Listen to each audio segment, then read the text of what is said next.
Hello, ladies and gentlemen. Welcome to another episode of Conversation with Freedom. Today I have a very special guest.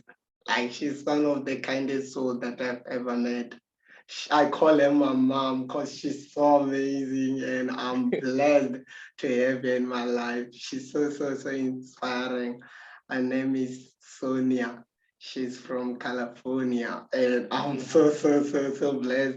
She's the founder of Ascribe Education. She's a teacher. She's a motivational speaker. She's an anti-racist activist, and I'm she's doing a lot. And after this episode, I'm telling you, you're gonna get inspired. You're gonna get inspired, and Oh, this is the last show for the year 2021, and I'm blessed to have her on my corner and to always, she's been on the show absolutely. and the story is so amazing. So Miss Sonia, welcome to the program. Thank you so much, Freedom. It is always an honor. I tell people, I'm of an age that when young people see what you do it and they're inspired, then you've done, your job. Because young people, one, because of the generational gaps that we have, Yeah, and we don't always see eye to eye, or the approach might not be the same. yeah. But when young people, they can see through, the BS, right? They can see Mhm. through with a lens that is unmarred and unscarred by the trauma and drama that they haven't yet experienced, but still may have experienced, right? Mhm. And so there's something special when a young person says to an elder or to someone who is old enough to be their parent, that I see you and I appreciate you. So I am very honored to be here with you. I say hello from California. It is still dark 600 hour here. My babies and husband are still in the bed sleep, but we are always willing and ready at the drop of the dime to be present. Yeah. And so it's an honor to be here with you today. Thank you so much. Thank you so much. There's this other question which I ask people who are doing a lot, that is there such thing called like life and work balance? Is there such thing? Mm, Because you're doing a lot. yeah. Yeah, so how do you balance the two and how do you navigate? My children in particular keep me balanced in the sense of work-life balance. Yeah. Um, my friend, I have some really good friends in community who remind me constantly, Sonia, you need to get sleep. Um, Wow. 2021, I have been very intentional about taking naps in the middle of the day and scheduling a nap in the middle of the day, because I know that sometimes I can go for, 10, 12 days straight and not have taken a break. And Oh, so it's super important to have that self care. It's super important to have that balance. And so at least every 5 to 7 days, I want to make sure that I'm doing something that's, with the kids, with that's family, and making sure that we don't miss those opportunities to create connection with them. So they are my motivation to remind me that oh. balance is important and self-care is important. I recently had an aunt who passed, and she and I and 15 other of our family members went to Jamaica this past summer. And she and I got an opportunity to stay in the same room together. And she's kind of one of my inspirations. She was a teacher, just like I was. She was a wife, just like I am. She was a mother, doing all these things. Yeah. And she reminded me that we can get lost sometimes as women, as mothers, as Mm. wives. We can get lost in everyone else's life, but we need to be very intentional on making sure that our life is at the center of that equation. Because if we can't be good to ourselves, we can't be good to others. That's true. That's true. Yeah. Before we talk about the amazing work that you're doing, please take us way back. Who's Sonia? Well, if I were to go way back, Yeah. I am constantly reminded of 7-year-old Sonia. So since we talked last, Yeah. I have finished my first of probably 10 book projects that I have started. And so, yay, we can clap. because we are in the final edit stages. The Wow. book is called Monsters and Aliens. And monsters in my mind is this concept of racism and inequality and injustice. And I've always, even as a young girl, considered myself an alien in the sense that I felt out of place. Okay.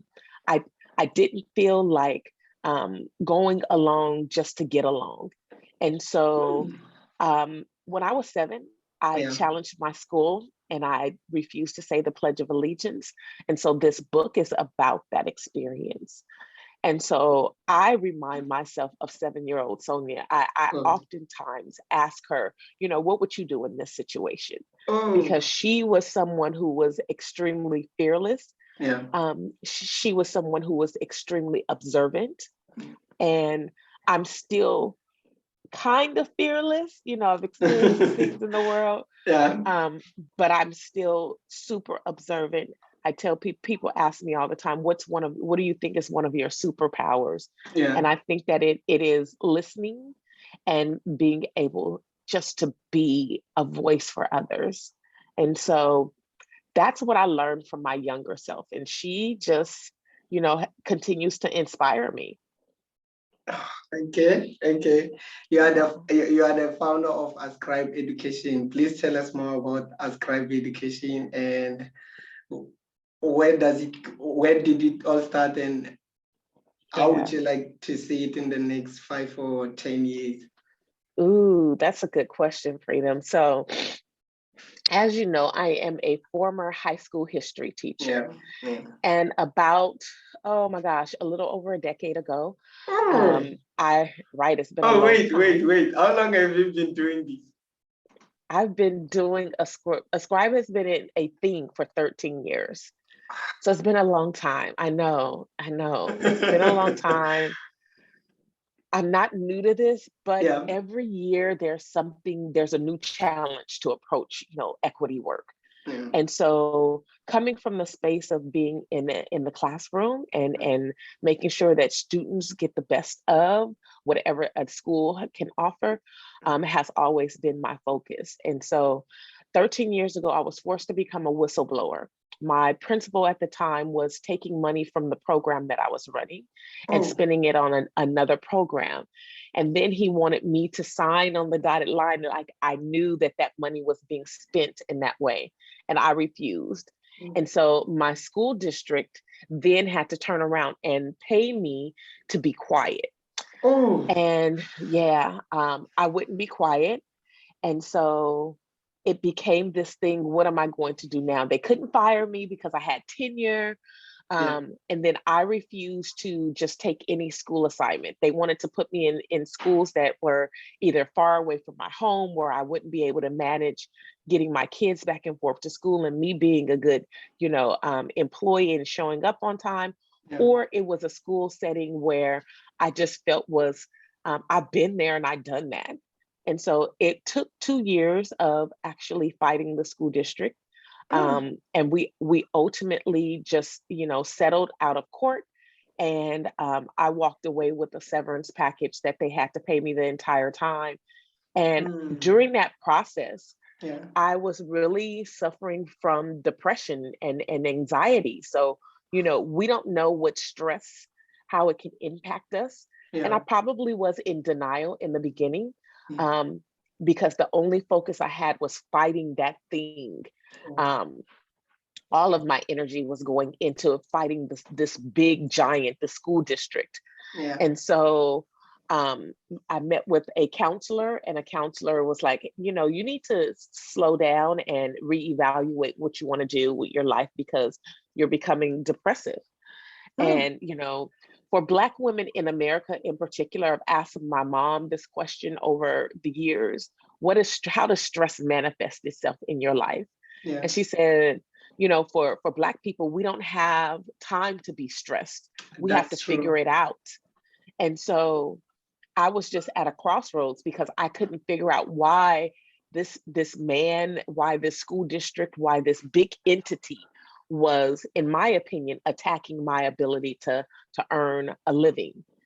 And so out of that, during that 2-year time period of fighting the school district, students and parents were still calling me saying, Miss Sonia, can you come and do this? And Wow. so that's how a scribe was born. And we really started by creating programs for young people to transition from high school to the real world, get into college, find scholarships for college, make sure that their resumes were good and solid so that they can go into the workplace.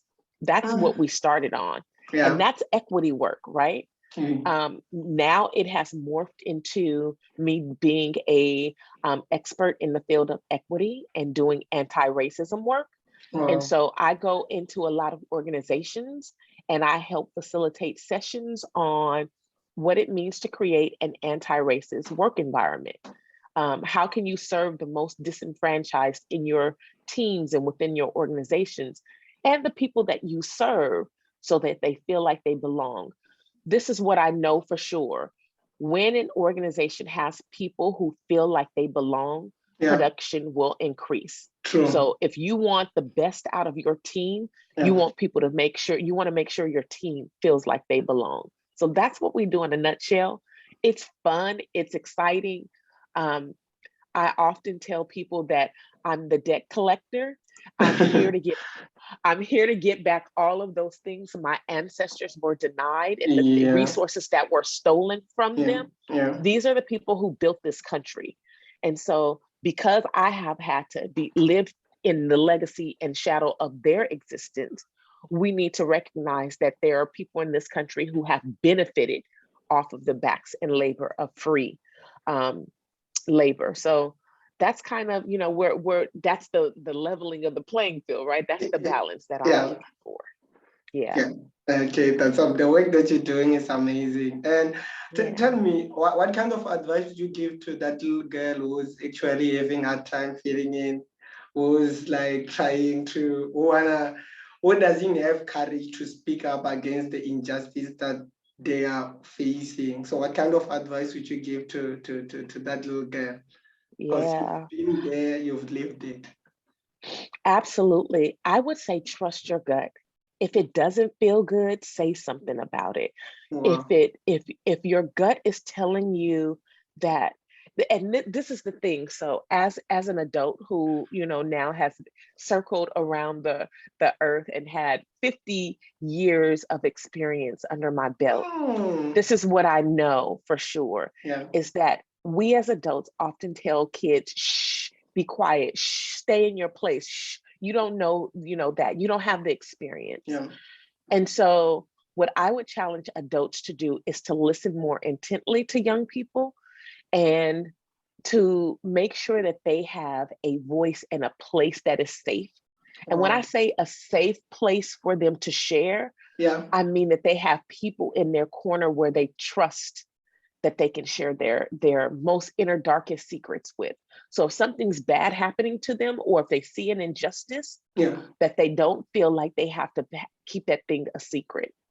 And it's really, evident in young people, especially when they are abused by folks in community, when they are experiencing trauma, and they don't say anything about it. I can't tell you the number of times I've had a student come into my classroom and either they were experiencing poverty or hunger or physical or mental abuse at home. And because I was a person that was willing to listen, that they pulled me aside and say, hey, Miss Sonia, this is what I'm experiencing right now. And with whatever resources I have, I would just think outside of the box to help that person in that particular instance. But in giving advice to young people, I would say your gut is not going to lead you in the wrong direction. Trust it. Be the voice for someone else. And when you do it the first time, it will feel so good that you will want to continue to doing it. Oh, so for absolutely. For parents to, how do they create safe space for kids to be able to express themselves, and how do parents go through that? Because we as kids, we sometimes listen to people in the streets, like how do, You know, it's interesting. Parenting does not come with a manual. You know, Very true. I have birthed into this world 6 beautiful boys. My older 3 will say, "Mom, you were so tough on us, and these kids, the last 3, they are so spoiled, and they don't get you're not the same mom." Yeah. I'm the same mom, but I have more experience of being a parent underneath my belt. And so I know the things that didn't work for me with the first few tries, Yeah, yeah. you know, and I say tries because it's trial and error, right? Yeah, it Um, is. I learned, and the goal in life is to want to do better. The goal is to not continue to bump your head and do the same things over and Correct. over again. That's true. And so I would tell any parent to, like, when my kids get in the car and I pick them up from school, have those moments to connect with them. And so what it looks like for us is, how was your day today? And they know that they can't say things to me like fine or good, because my next question, my next question is going to be, what was good about it? What was fine about it? Right. Yeah. And so, you know, we have to get down to, who are you hanging out with? Who's your friends? Who are your friends at school? How is your teachers? How are they teaching? Is it something? Are they resonating with you? Are they connecting with you? It's about having those moments to connect, and it doesn't have to take a lot, you know, of Yeah. time. Yeah. Children pick up on when adults in their lives are interested in their lives, Very and they true. know this like innately. And so that's just my way. I used to have this saying with my older 3 boys when they would get out the car: we are not mediocre, so don't. And that was my way of saying, don't come home bringing me average grades, always be your best, Oh, right? And so wow.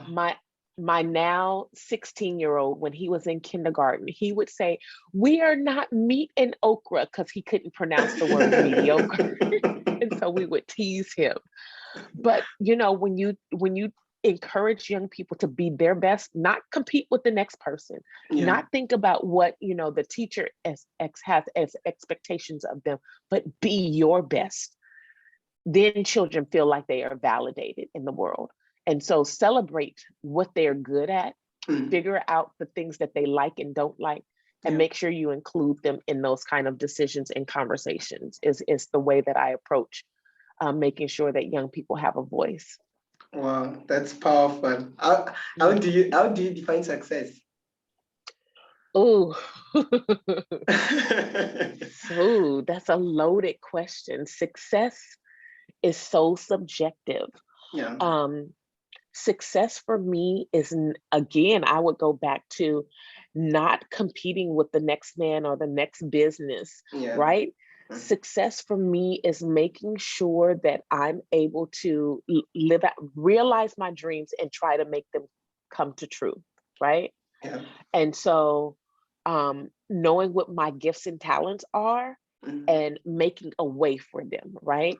Right. For those who are watching and listening, um, if you are a believer in God, God will make way for your talents, you Yeah, know. very true. Freedom, you have this platform. And so it may have started off small in the beginning, and you may not have had a lot of people, you know, to touch and get to come onto your show. Yeah. But as you keep going, you build and you build, and your reputation and your integrity grows. Yes. And so that's not about what the next man or woman is doing. Yeah. That's about what you're doing. And Yes. so when I think about success, it's about, I have this dream. How do I grow it? Yeah. And then and part of that dream, when you're thinking about, I can see it, what's around it that you know people can also see, and that they Mm. can help you. Mm. Don't not take someone's assistance, you know. Don't think that you're an island and that you can do it all by yourself. Oh. um yeah, because that's just, we weren't, if we were an island, there would be how many billions of people on earth, that'll be the number of islands that it would be. We all have our own island, we all have our own set of Yeah. rules, Yeah. Yeah. and we, you know, the interaction piece wouldn't happen. So success to me would definitely be making your dreams come true, one.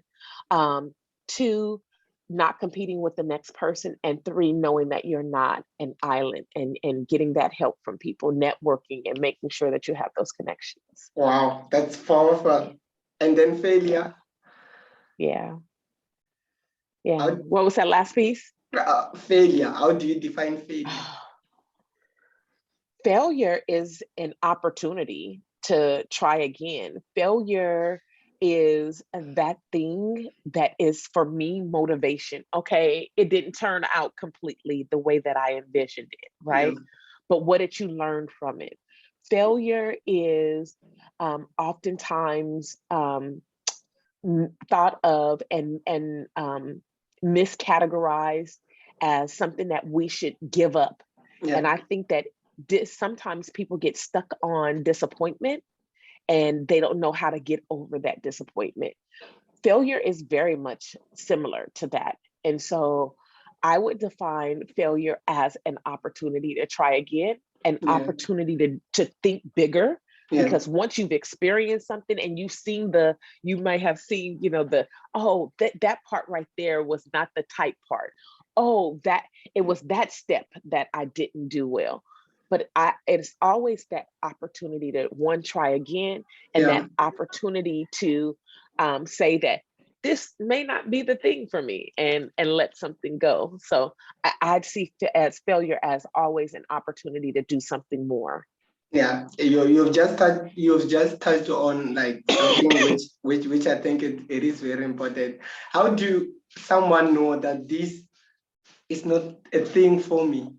How do you know that? Ooh, your heart will tell you if it's not for you. Like, I really believe that people should trust their gut and trust their Yeah, heart. yeah, yeah. I knew when I became a teacher very young, straight out of college. I was 23 years old. I had a brand new baby, and I looked just as young as the high school students that I was teaching. And Oh, so I knew that I wouldn't retire a teacher. mm, I knew that I wanted to learn who I was and what the power of my voice. And so when you think about, am I doing this forever, or is this right for me? Is this the right fit? yeah, Your gut will tell you. Like, I tell people all the time, if you're not happy to go to that place or do that thing, if you dread it, if like I'm not a morning person, but I yeah. will get up in the morning for the things that I love. Oh, We have alarm clocks to yeah, help us get yeah, to the places that we need to be at. And so if your alarm clock goes off and you hit that snooze button 5 times, hit that yeah. snooze button again, I think it's because you're dreading, what it means to step into that place.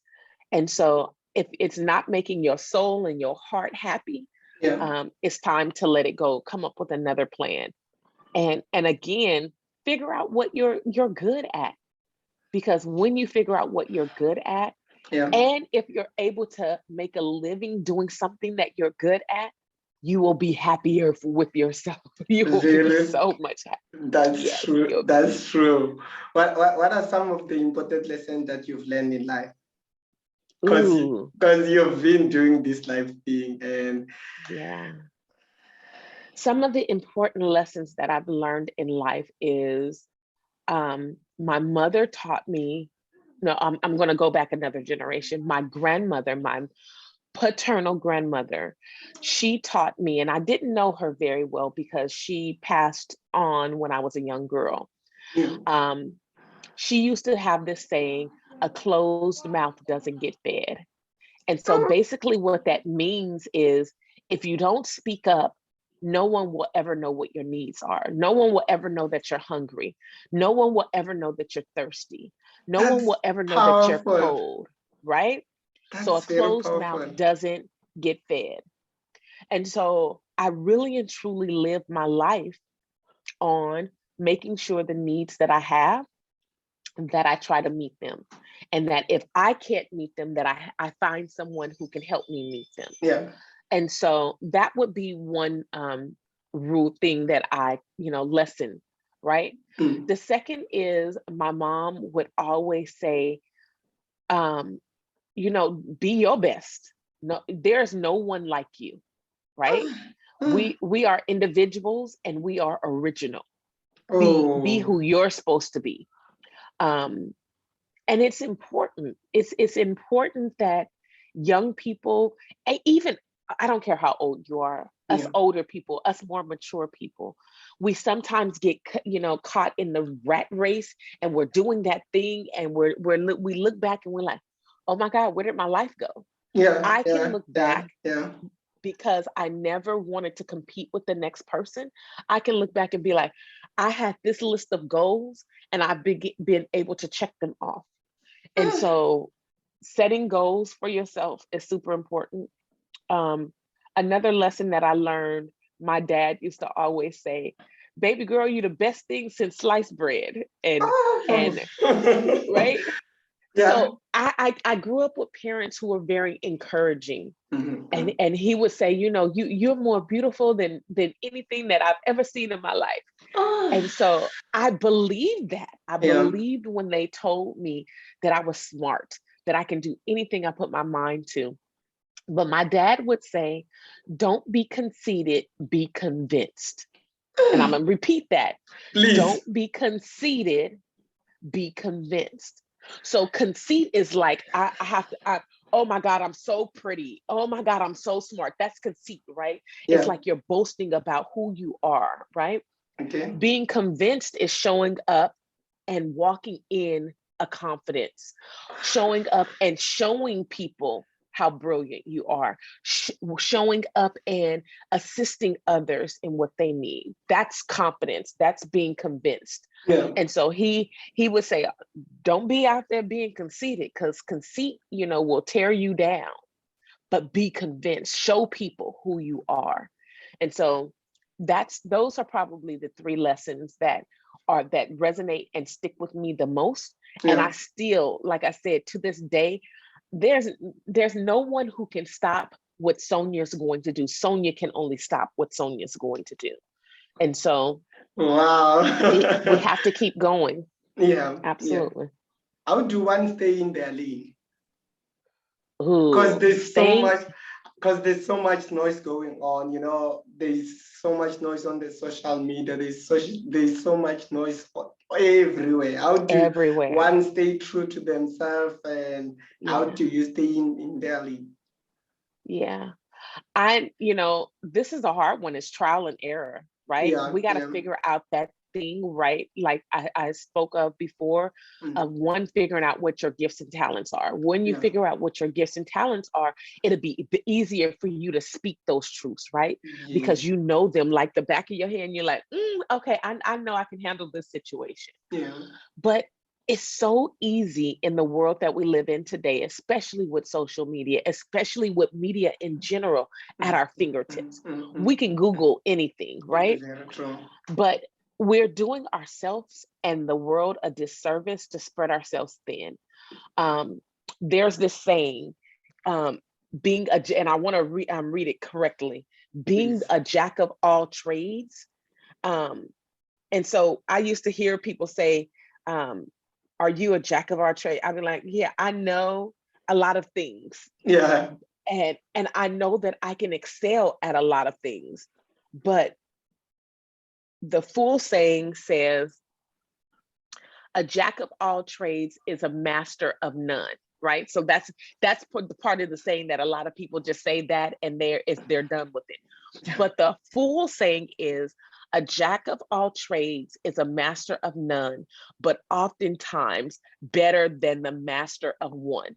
Oh. Right? Yeah. And so sometimes we get caught up in, oh my God, I'm gonna try this thing over here. Oh my God, I'm gonna try this. I'm gonna try this. And then you have that person who gets stuck and fixated on just one thing. One thing. And life and everything else around them falls by the wayside. Yeah. So I think it's important that we try lots of things. Because if we don't try lots of things, we really will never figure out what that one thing is that we are good at. Like, I know that I have a gift of gab. I know that when I have conversations with people, I can put them at ease, and we have this interaction and this back and forth that people trust, me, because I come with a genuine heart. I know that about myself. Yeah. But it took me a long time to feel comfortable having conversations in public or doing public speaking, right? It took practice, it took time. Yeah. So being a jack of all trades, I tell people, ask me all the time, Sonia, you're so good at so many things.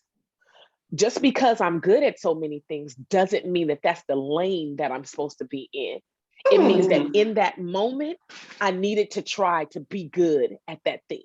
Wow. But I have a plethora of things that I can pick from and hone in on. But if you get so stuck on just one thing, then you'll forget about all the other things that you have to also master in life. I mean, think about your house and all of the things. Think about, I can remember Saturday mornings, my mom would get us up and she'd be like, it's time to do chores around the house, right? Yeah. And all of the things need attention. And she would divvy out the chores and she'd say, Sonia, you go and do this. She'd tell my sister, go and do this. And she'd say, I have this that I'm going to be responsible for. But she would rotate those chores around the house so that we knew how not just to sweep and mop the floor, but also that we knew how to dust the furniture, but that we also knew how to wash the car and that we knew how to wash the clothes. I know that I don't like to wash clothes, right? Yeah. But I know that I'm good at cooking. And so when you know that what you're good at, you'll lean in on those things that you're good at, but you don't forget about the other things because they're just as important. Wow. Who are you inspired by? So I will say this: when I heard the news about our now ancestor, Desmond Tutu, passing on and becoming an ancestor, I had to take a pause yesterday because he, like so many other ancestors, are so inspiring. He was like a no nonsense kind. He told it like it was. That's true. And I was extremely inspired by this very small, short stature of a man who was so powerful, right? I will also say that probably two things that are my biggest inspirations: my mother. So like, people say all the time, okay, who are you? Who's your hero and who are you inspired? And they name off these celebrities or these well-known people. I think it's more important that we have heroes that we know, that we can know and touch personally. And so my mother is like has always been my biggest cheerleader. She has been that person in my life who has challenged me to think bigger. She's one of my employees in my business. Wow.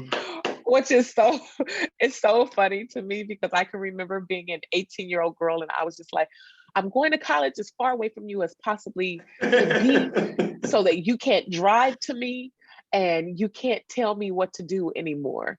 And, then flip ahead all these years later, and here she is, a part of my business, helping me run my life and making sure that I'm crossing all the T's and dotting all the I's. And so she is probably the most inspiring person that I know. And she's inspiring for several reasons.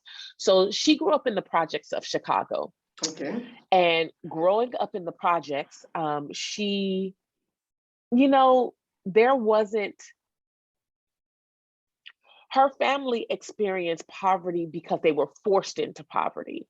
Here in America, we've had historically, Black communities have been, and I would venture to say that this is, indicative of Black experience all across the diaspora, right? So these are things that have probably taken place even in South Africa after apartheid, right?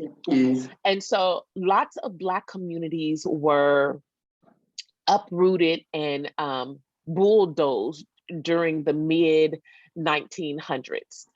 And so when my mom she was born in 1950, about 1954, the city of Chicago decided that they were going to build a freeway system. Okay. And they had to decide what community that they would bulldoze to build the freeway. And so they decided to bulldoze this booming Black community where all of the homes in that community were owned by Black people. And so the city said, well, we will buy your home from you and we will give you new housing. And what that new housing ended up being were these big, monstrous concrete buildings that ended up being, the ghetto, the projects. And so there was no more, I own my home and I have a front lawn where my kids can play in a backyard. Yeah.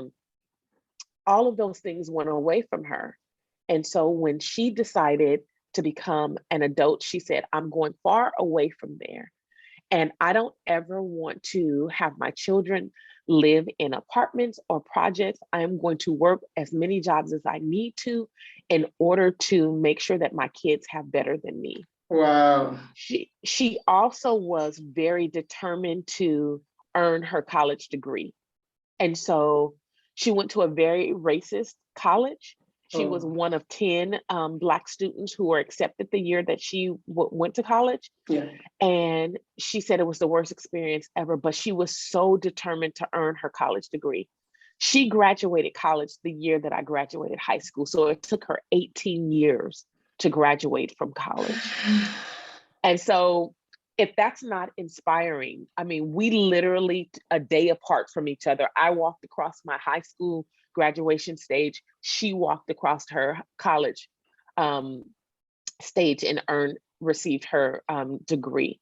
Wow. And so I always think about what the challenge was to make sure that happened. Working 2 and 3 jobs, having 2 children, being married, taking care of my papa who was disabled. All of those things she was doing selflessly and leaving a blueprint for me. This was my example. And so when I think about, the people who inspire me, she is like at the top of my list. And so I often leave people with, this notion, if you want to idolize and have heroes, think about people that you can touch. Like Desmond Tutu is someone that just resonates with me because his work was so world renowned, right? Maya Angelou's words will always be in my heart. I have every one of her books. I've read every one of her works, and she won't be a part of my heart. But neither Desmond Tutu nor Maya Angelou can replace the inspiration that my mother has given me, and I can touch her, and I've been loved by her. You know what I mean? So that people should reevaluate who they idolize, and it should be someone who you can actually touch and who has actually touched your life in a positive way. Wow. Please say hi to my granny. Say that again. Please say hi to my granny. She's your mom is my grandmother, so say hi to her. Right. Yeah, I will. I told her the last time we talked, I was like, we have a new son, we have a new family member in South Africa. And she's like me. It's like, I'm not afraid to try new things and to experience new places and people. And so we both are like, well, we have a new place that we need to visit, in years. And so we both are like, when can we get to South Africa? Wow. And all of the different places that we want to visit around the globe. So absolutely. We can't wait to have you. We can't wait to have you decide. Yeah. And do you have any book recommendation that have helped you along the way? Ooh. Maya Angelou is my absolute favorite author of all times. But the one book that inspired me when I was probably a 13-year-old girl was a book by Toni Morrison called The Bluest Eye. And that helped me because I am if you cannot tell, I'm a darker skinned Black woman. And so colorism is a thing, not just in this country, but around the globe. Yeah. The value of someone and who they are in the world oftentimes depends on how they present to the world. As I was finishing up my book this past month, I called one of my high school teachers and I asked him, I want you to give me words about the type of student that I was, and was there anything that you saw in me that you were just like, oh my God, this kid is going to be something in the world? And what he said to me blew my mind. It's something that I had heard, in my lifetime. I thank my mom for making sure that, like I said, like I knew that I was important because my parents made sure that I knew I was important. Yeah. But he said, Sonia, you weren't supposed to make it. And I said, you're absolutely right. Tell me why you think that I wasn't supposed to make it. He said, you're a dark-skinned Black girl. You weren't supposed to make it. You are a Black girl with thick lips. You weren't supposed to make it. You went to a school in the urban inner city. You weren't supposed to make it. You have thicker, coarse hair. You weren't supposed to make it. Your parents were not rich. You weren't supposed to make it. And so I had to really, I think, let that sink in for a moment, because he was one of my biggest cheerleaders in the world. And he said, he would watch me and the way that I interacted with my peers and the way that I would hold the adults in my life accountable to my nurturing and to my growth. And he said those were the reasons he knew that I would make it. But if we looked at the big scheme of things, there were so many things that when you look at Sonia on the surface, he said, if you look at history, you weren't supposed to make it. But I was willing to do everything in my power to make sure that you did. And so I have to sit back and say, oh my gosh, I had so many people along the way who were just willing to be that advocate for me, to make sure that the door was open for me and that they paved the way so that I didn't get pebbles in my shoes, right? Yeah. So yeah, it's something to think about when you know who you are in the world and you know that other people know just like you know that you weren't supposed to make it. Any upcoming project that you're working on that you would like people to know or to check out? Yeah. Well, the book comes out on my birthday in February. I'm so excited about it. It's like I'm itching at the bits. Wow. It goes into print and production next month in January. Yeah. We are going to have a huge launch party on my birthday in February. I started my first business on my birthday. I started my nonprofit on my birthday. And so it just makes sense that I have my first book to come out on my birthday. Wow. And so I'm excited about it. And this year, I tell people, right now, that's one of my big focuses. Yeah. And so if you go to my website, ascribesuccess.com, you'll see information about the book tour, which will take place all over, this country. Okay. Hopefully I will be able to, take this book tour internationally.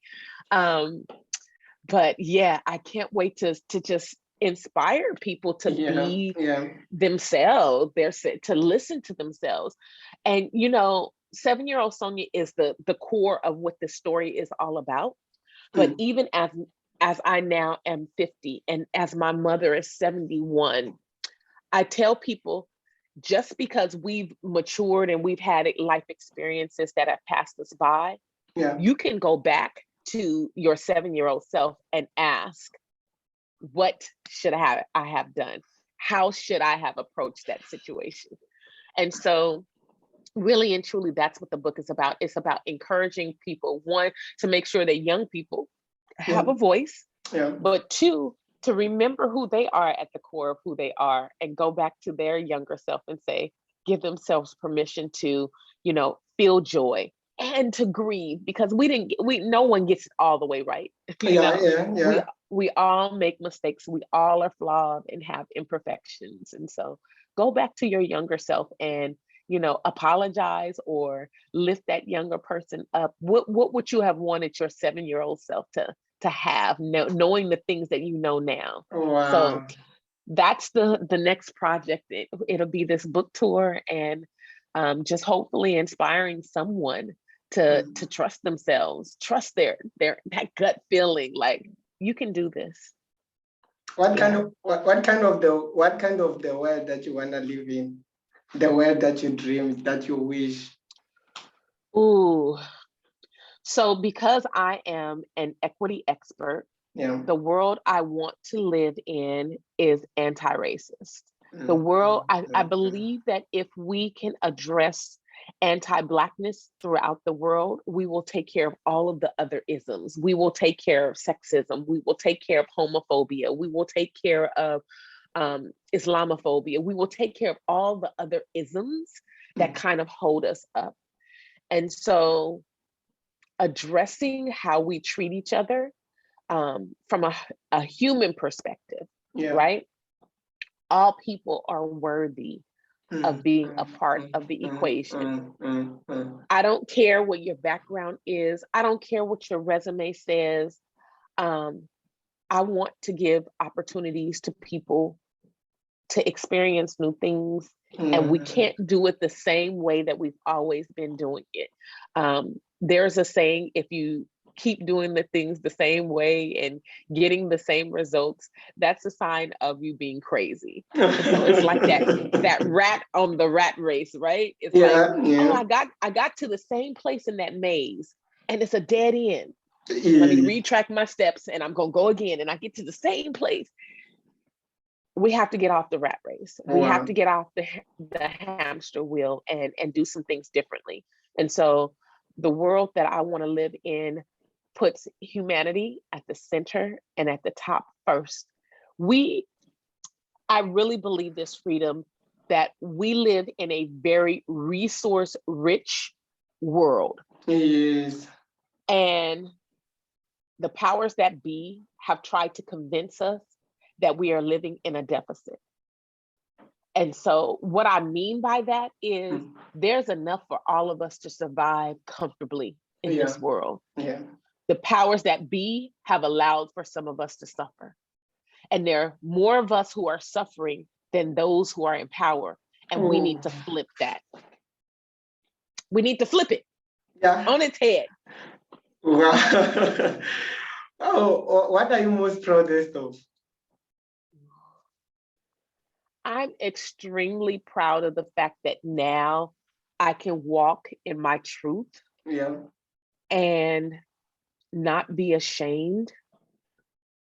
I know that I'm not perfect. I now am extremely proud that I have grown as a mother and as a wife. To be able to see that growth over the years. You know, my oldest son is 27 years old.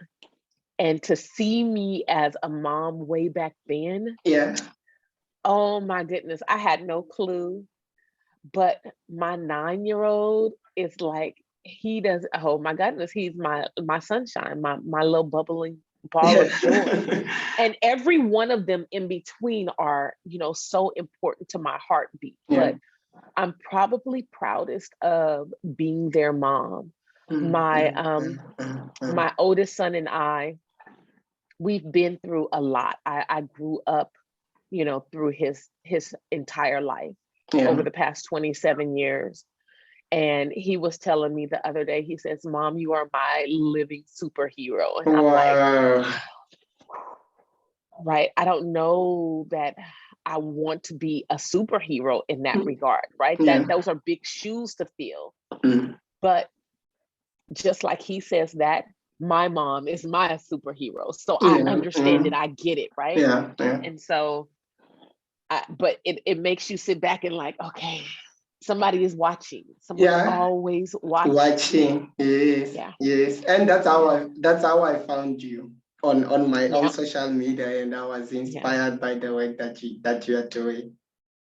yeah. Yeah. Do you have any regrets? I try not to regret the decisions that I've made in Yeah. life.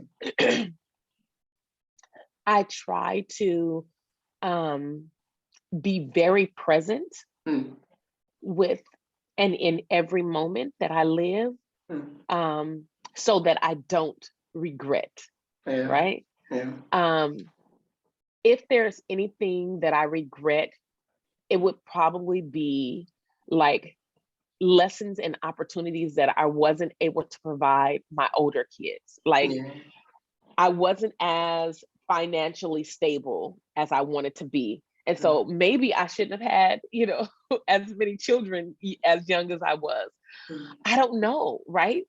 God said that this is your journey, yeah. and I'm going to make sure that you have all of the things necessary to survive through this journey. Yeah. And so I can't regret those things. But if I had a opportunity to do some things differently, there's some things I would do differently when it comes to mothering.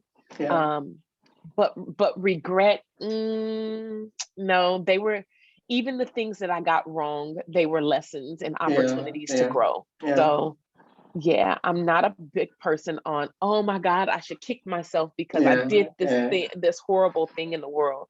Hopefully there are enough people in the world that I've touched, and in touching other folks, I they're able to forgive me if I've wronged them. Yeah. And so that's kind of the spirit that I try to live my life in. Is there anything that I didn't ask that you want to share with us? Ooh. Um,